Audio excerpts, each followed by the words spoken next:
Agriculture Report. The United States is suffering its worst drought in almost 60 years. Moderate to extremely dry conditions spread to 55% of the country in June. That was the most since December of 1956. The National Climatic Data Center also said high temperatures in June added to the warmest 12-month period on record. Record keeping began in 1895. The drought map showed that conditions improved in the southeast in June compared to May, but they intensified from the Midwest to the Great Plains and much of the West. Predictions through the end of October suggest that the drought is likely to improve in areas of the Southwest and Southeast. But the drought is expected to continue or intensify in large parts of the country.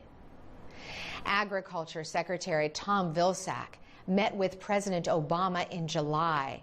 Mr. Vilsack said the drought has severely affected corn and soybean crops.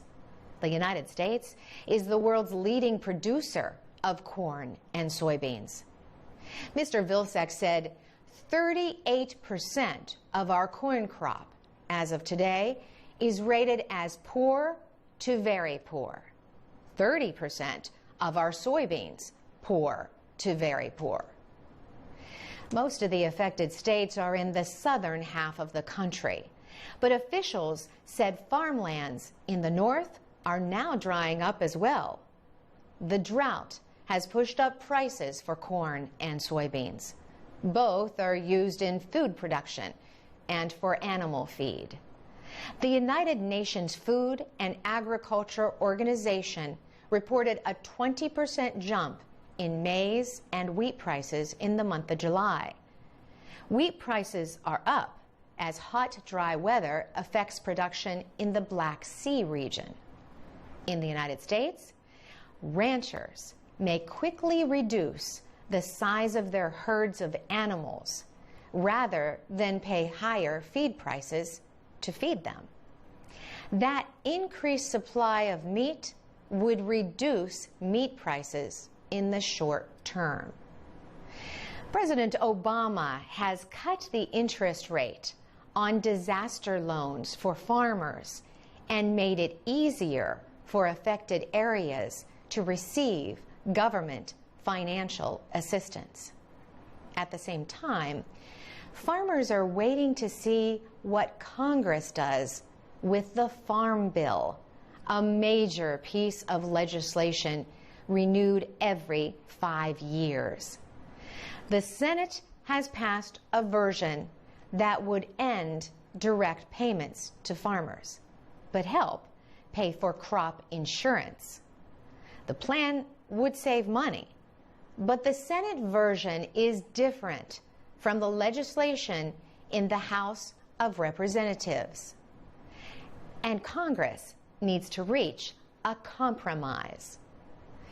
The current Farm Bill ends at the end of September. And that's the VOA Special English Agriculture Report. I'm Carolyn Presutti. I'm Alex Villarreal with the VOA Special English Agriculture Report. 2010 was a good year for American farmers. They earned an estimated $82 billion. That is almost 1/3 more than they earned in 2009. And it is 26% higher than the 10-year average. The numbers are from the Economic Research Service at the Department of Agriculture. They represent net farm income, a measure of profitability of farm operations. Values for grain and oilseed crops are up about 3% from 2009. The value of animal production is up by almost 7%. Agriculture Secretary Tom Vilsack points out that agriculture is one of the few major areas of the economy with a trade surplus. A surplus of $41 billion is predicted in 2011. That would be an increase of almost $18 billion from 2010. At the same time, farm exports are expected to break the all-time high set in 2008. The Agriculture Department says exports in 2011 could top $126 billion. The largest buyer of agricultural products is expected to be Canada. But farm exports to China are predicted to come within $500 million of Canadian purchases. Secretary Vilsack says countries in Southeast Asia and the Middle East are also buying more from American farmers. Poor growing conditions overseas played an important part in higher prices for American crops in 2010. Charlotte Hebebrand is chief executive of the International Food and Agricultural Trade Policy Council in Washington. She says drought conditions had a big effect over the summer.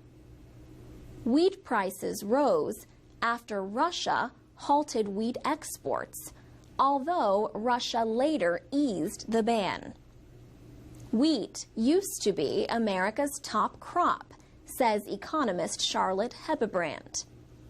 She says wheat production has actually declined over the past few years because corn has become the most popular crop.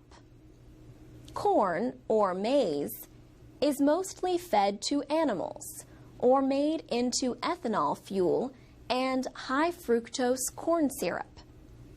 But Ms. Hebebrand says with the recent increase in wheat prices, American farmers might plant more wheat again.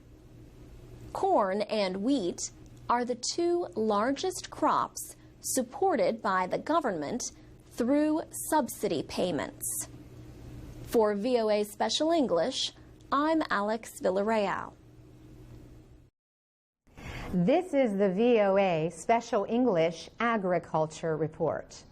A drought across much of the United States is forcing farmers to make difficult decisions. Damage to corn and soybeans is already severe in the hardest hit areas. Alan Bowers Jr. is a farmer in the state of Illinois in the Midwest. He explains the situation this way. You get up in the morning and you think it might be another 13 months before we get a paycheck. The corn and soybean crop is our paycheck. The corn on his farm is so dry the stalks break apart easily. The corn is unusable. So in the middle of July, Alan Bowers decided to cut down his crop to avoid a total loss. He says it can only be used to feed animals. Alan Bowers Jr. and his wife Lori are hoping for a small insurance settlement to help them pay their bills until next year. Lori Bowers says, people don't realize we have no boss and we have nobody to help us, and it's tough. You have to work together. You have to work with a husband and a wife and family, and together try to work through it. The Bowers could also lose their soybeans to the record high temperatures and lack of rain in the worst drought in more than 50 years. And Alan Bowers says the farm itself may not survive if next year is anything like this. The farm has been in his family for 4 generations.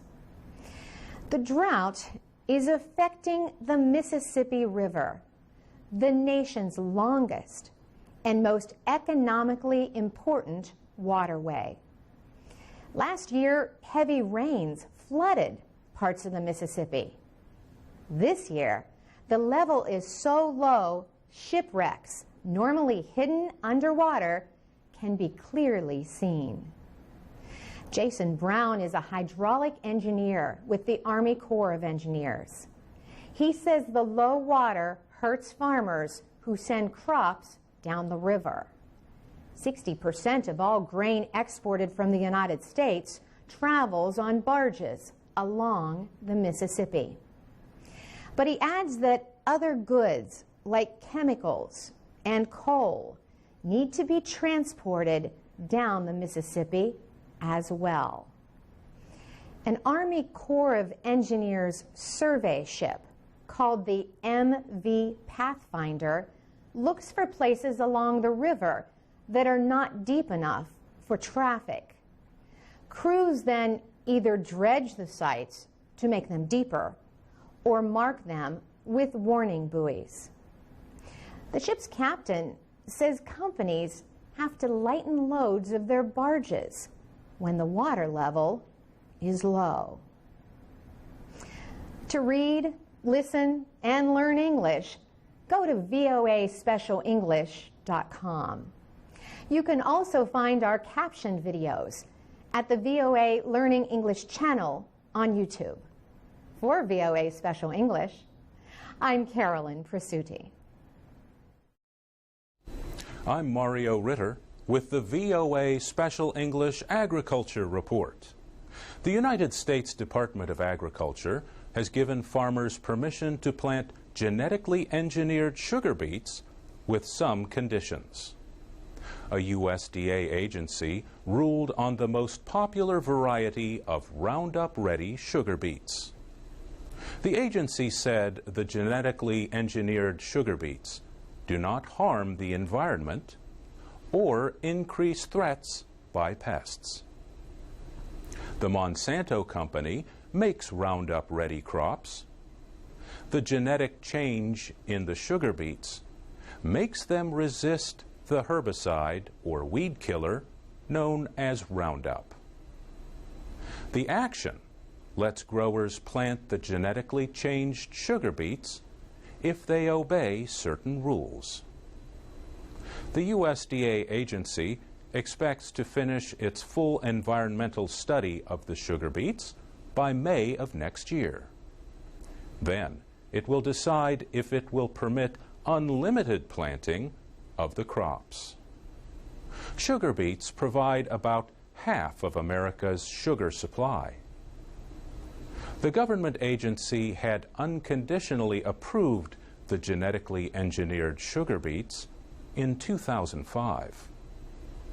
But after legal action, the United States District Court for the Northern District of California canceled the agency's approval last year. The court said the Agriculture Department needed to perform a complete study of the environmental effects of the sugar beets. Jim Greenwood leads the Biotechnology Industry Organization. The group represents more than 1,000 biotechnology companies and other organizations. Mr. Greenwood says the current decision is a reasonable step.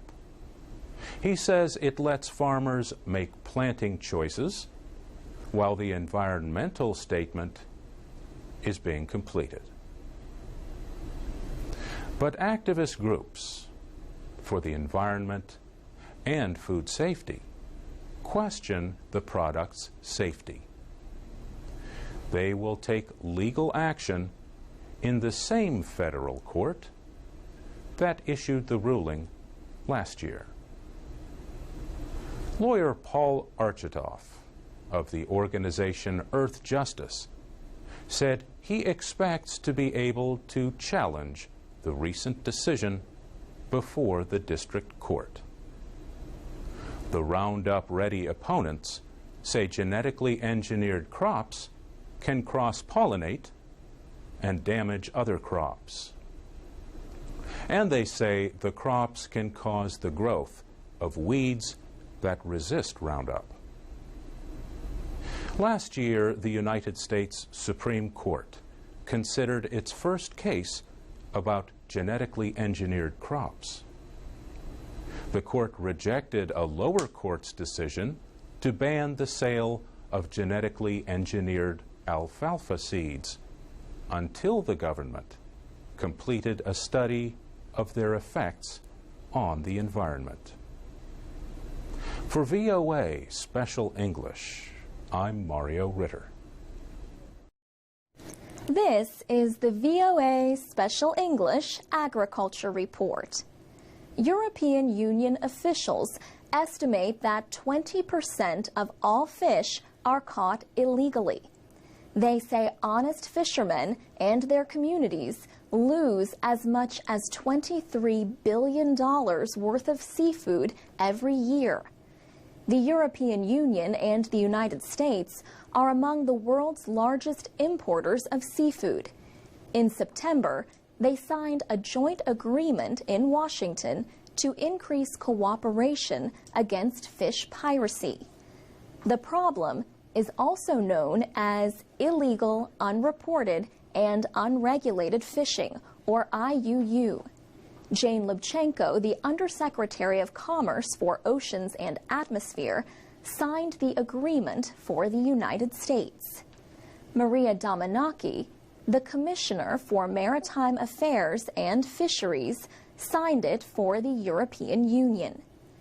They said the European Union and the United States are starting to identify illegal fishing ships and bar them from their ports. Countries are taking measures to document imported fish, they said, and they promised to seek stronger enforcement of fishery management measures. Gerald Leap is Senior Officer for International Policy at the Pew Environment Group in Washington. Mr. Leap says pirate fishing exists only because illegal operators find a place to sell their fish. The pirate fishermen undermine any attempt at achieving sustainable fisheries. They undermine the efforts of those fishermen who are playing by the rules to legally market the fish they catch. Illegal fishing reduces market prices, making it harder for those who follow the law to compete. It can also increase the risk that fisheries will collapse. 3 billion people depend on seafood as their main source of protein. Ms. Lubchenco said the millions of tons of seafood pirated each year may represent as much as 40% of the total catch in some fisheries. The new agreement aims for greater action by governments to prevent illegal operators from making a profit. For example, port officials can prevent them from landing at their ports to sell their catch. Gerald Leap says honest fishermen are not the only ones affected by the actions of fish pirates. They undermine the efforts of scientists to set quotas to make sure that stocks of fish do not go extinct. And they undermine those regulators who are trying to determine who should catch what and how to divide up what should be a sustainably managed catch. These are pirates in the truest sense of the word. They are literally stealing the fish. For VOA Special English, I'm Alex Villarreal.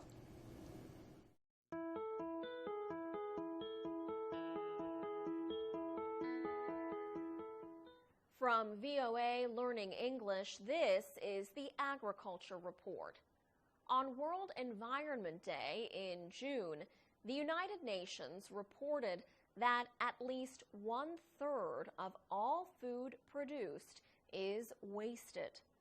The report came at a time when many people are concerned about how to feed a growing world population. In the United States, farmers who are struggling to earn money find the situation difficult to deal with. The United States Department of Agriculture found that more than half of the small farms in California do not make a profit. One California farm family is using social media in an effort to change the situation and reduce wasted food. Nick Papadopoulos is general manager of Bloomfield Farms in Sonoma County. It was difficult for him to watch his employees returning from several weekend farmers markets with top quality, unsold produce. Mr. Papadopoulos said he would find boxes of leafy greens, herbs, and carrots left in a storage area. The vegetables would go bad before the next market day. As a result, Mr. Papadopoulos came up with a plan to offer the food at a low price by advertising it on the farm's Facebook status page on Sunday nights. The deals were open to anyone using the social media website. One week, several homeowners in a neighboring community bought the vegetables. Another week, the buyers were a group of friends. Nick Papadopoulos began using social media after he went to work on a farm belonging to his wife's father. After his success of using Facebook, Mr. Papadopoulos helped to set up a website called cropmobster.com. It is a place where people involved with food production can find surplus food for many causes. For VOA Learning English, I'm Alex Villarreal.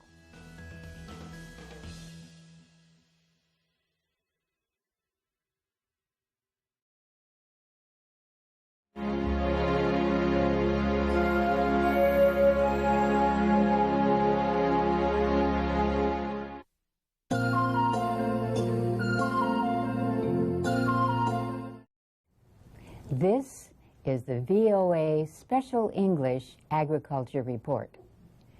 Parsley is an ancient green plant and a respected addition to many foods. But other times, its job is just to make a mealtime plate look pretty. Poor parsley, valued for its looks, then thrown away. Yet parsley is a good source of vitamins and other nutrients. The taste is a little strong for some people, yet others chew on parsley to freshen their breath. Curly parsley is the kind that often ends up being used just for appearance. Many gardeners grow curly parsley as a border for flower beds. Flat-leaf parsley is easier to work with for cooking.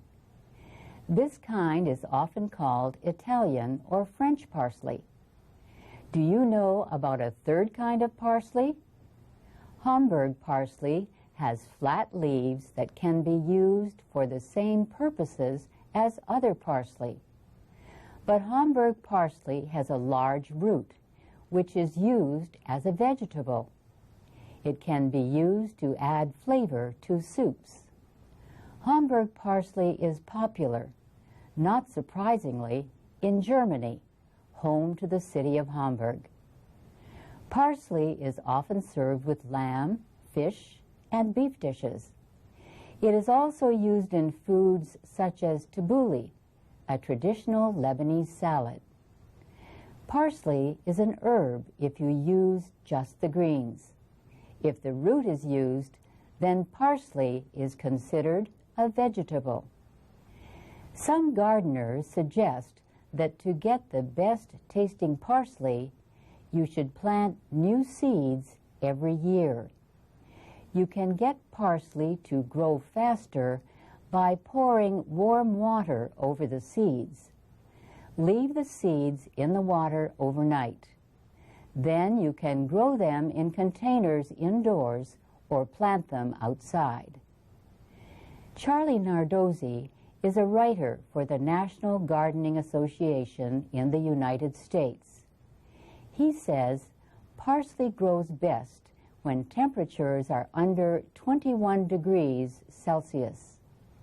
In colder climates, parsley can go into the ground 2 to 3 weeks before the last winter freeze is likely to happen. Charlie Nardozzi says parsley likes to grow in sunny places or in partial sun. The seeds need rich, moist soil. Plant the seeds about 15 to 25 centimeters apart. Water regularly during the first month. After that, parsley does not need very much water. Ron Waldrop is a county extension director for the University of Illinois. He says you can harvest parsley by cutting most of the plant or leave more of the plant in the ground for a second crop. To dry parsley, tie the plant stems together and hang them upside down in a warm, dark, airy place. The leaves should be dry in a week or 2. After that, store them in a tightly closed container. And that's the VOA Special English Agriculture Report.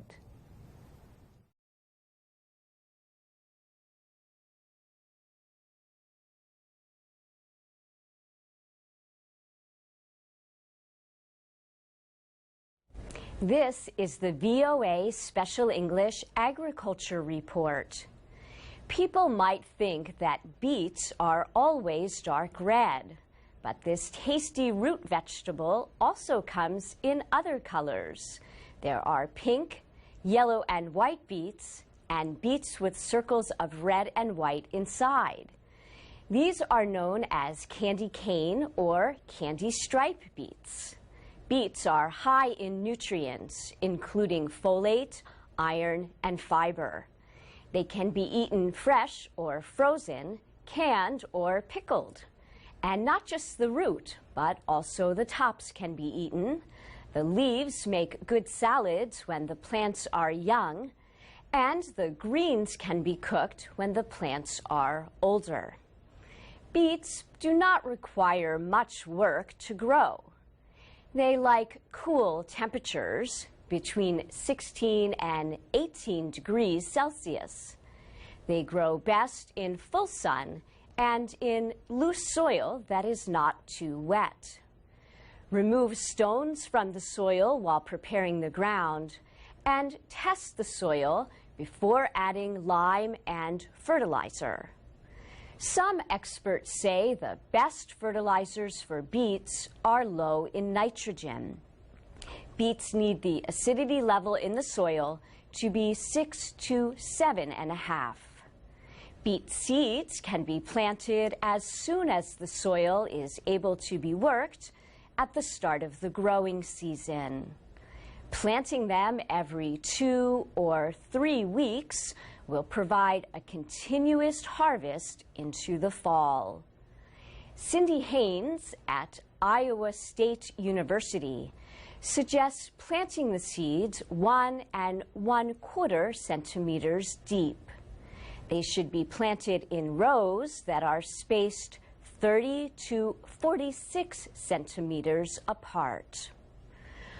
Overcrowding the plants will mean that the roots cannot spread out and grow. Thin the beets by removing the smaller ones. These can be used as greens. Cindy Haynes says little or no fertilizer is needed in fertile soils. But once the seeds are planted, she does suggest covering the soil with a little mulch to protect it during rains and dry periods. She also suggests putting a fence around the plants to keep away rabbits and deer. She says the only work needed once beets have been thinned is weeding, and when the weather is dry, a weekly watering. Some people like beets prepared simply in butter.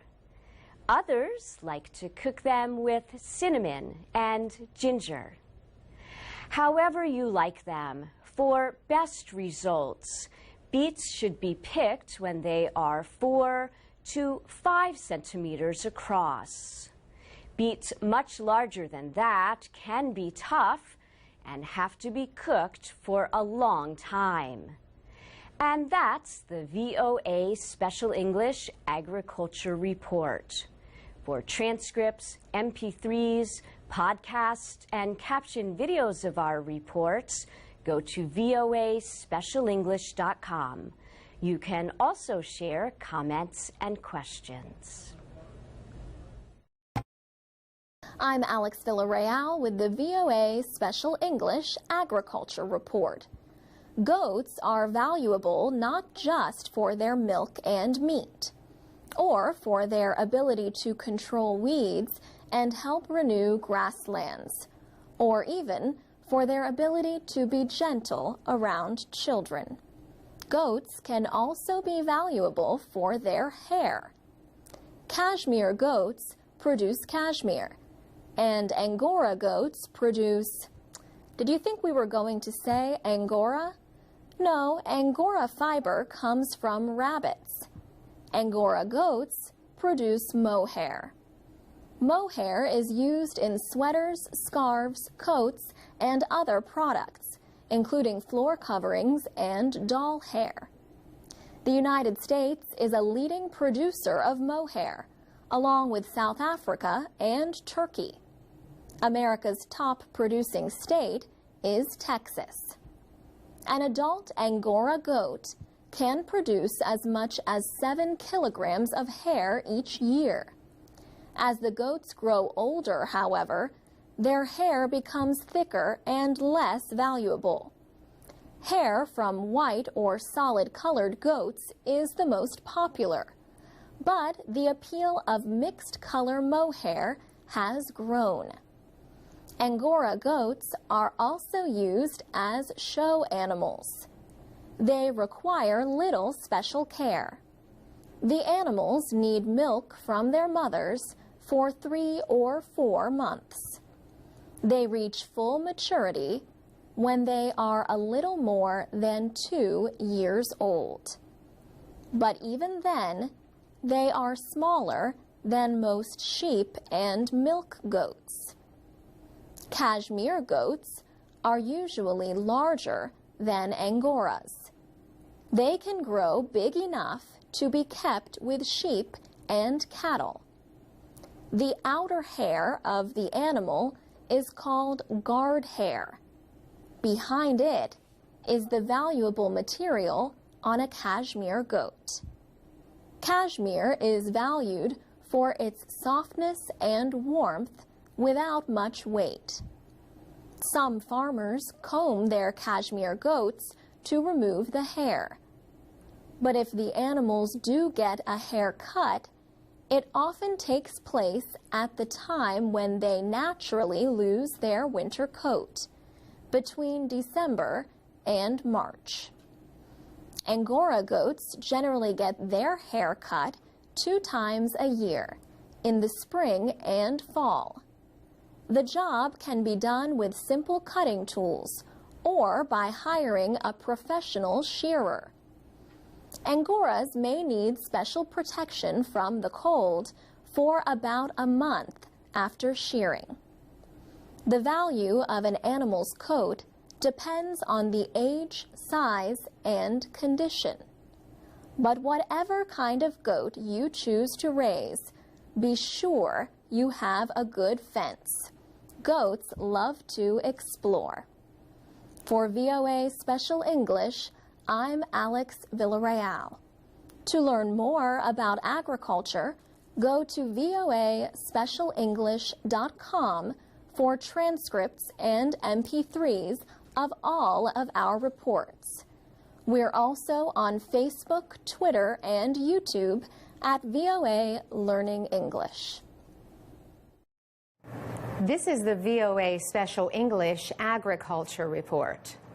An American intelligence report says water-related problems will likely increase tensions around the world in the next 10 years.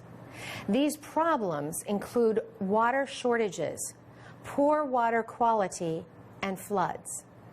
The report says the problems will increase the risk of instability and the failure of governments. However, countries are seen as unlikely to go to war over water. The report says water tensions have historically led to more water-sharing agreements than violent conflicts. But beyond 10 years, it warns that some governments could use water as a weapon to pressure others. And water could also be used to further terrorist objectives. The report is called an Intelligence Community Assessment on Global Water Security. It looks at possible effects of water problems on United States national security interests over the next 30 years. It says the areas that will be most affected by water problems are North Africa, the Middle East, and South Asia. Secretary of State Hillary Clinton announced the report on World Water Day, which was observed March 24th. The National Intelligence Council wrote the report based on a national intelligence estimate she requested a year ago. The report says water-related problems could distract countries from working with the United States on important policy goals. But it also predicts an increased demand for American aid and expert help to solve those problems. That demand could create opportunities for leadership and influence. The report says water shortages, poor water quality, and floods by themselves are unlikely to result in state failure. But these could combine with poverty, social tensions, environmental problems, poor leadership, and weak governments to produce social disorder. And that combination could cause state failure. The report predicts that from now through 2040, water shortages and pollution probably will harm the economic performance of important trading partners. During the next 10 years, it says, the loss of groundwater supplies in some agricultural areas will create a risk to national and global food markets. These shortages will be a result of poor management. Agriculture uses about 70% of the world's fresh water. The report says technology that reduces the amount of water needed to grow crops will offer the best defense against shortages. For VOA Special English, I'm Carolyn Presutti. This is the VOA Special English Agriculture Report. Suppose you eat rice every day, but one day you go to the store and discover that the price is more than you can pay. That happened to millions of people 2 years ago at the height of the world food crisis. Between April of 2007 and March of 2008, the price of rice doubled in many places. Economists blamed the crisis on different causes, including high energy costs, bad weather, and the use of food crop lands for biofuel production. High food prices pushed more people in developing countries into poverty and hunger. Some researchers say people living in cities in West Africa may have suffered most of all. Geographers from 3 American colleges did a study published in the Proceedings of the National Academy of Sciences. William Mosley of Macalester College in Minnesota led the study. The team looked at 30 years' worth of information on food security and agricultural policy in Gambia, Ivory Coast, and Mali. Most of the research centered on rice, an important crop in those 3 West African countries. The researchers say Gambia and Ivory Coast suffered more during the food crisis than Mali did. They say this was because people in Gambia and Ivory Coast had come to depend on imported rice. Local rice production fell after the countries reduced farm supports and import taxes under free market reforms. That meant rice farmers were not only earning less, but facing greater competition from imports. Then, when the food crisis hit, the cost of foreign rice shot up. The researchers say Mali suffered less because it depended less on imported rice, in part because of geography. Mali is not a coastal country with ports like Ivory Coast and Gambia. Lawrence Becker from Oregon State University says, after gaining independence, African nations tried to help farmers. Governments provided low-cost seeds and fertilizers. They built processing mills and roads to market. And they protected their markets with high tariffs on imported food. But by the late 1970s and the 1980s, those countries no longer had much money to help farmers. So they changed policies and tried another way to improve agriculture. Governments and major lenders like the World Bank and the International Monetary Fund turned to free market policies. We will talk more next week about how the researchers link that change to the effects of the recent food crisis. And that's the VOA Special English Agriculture.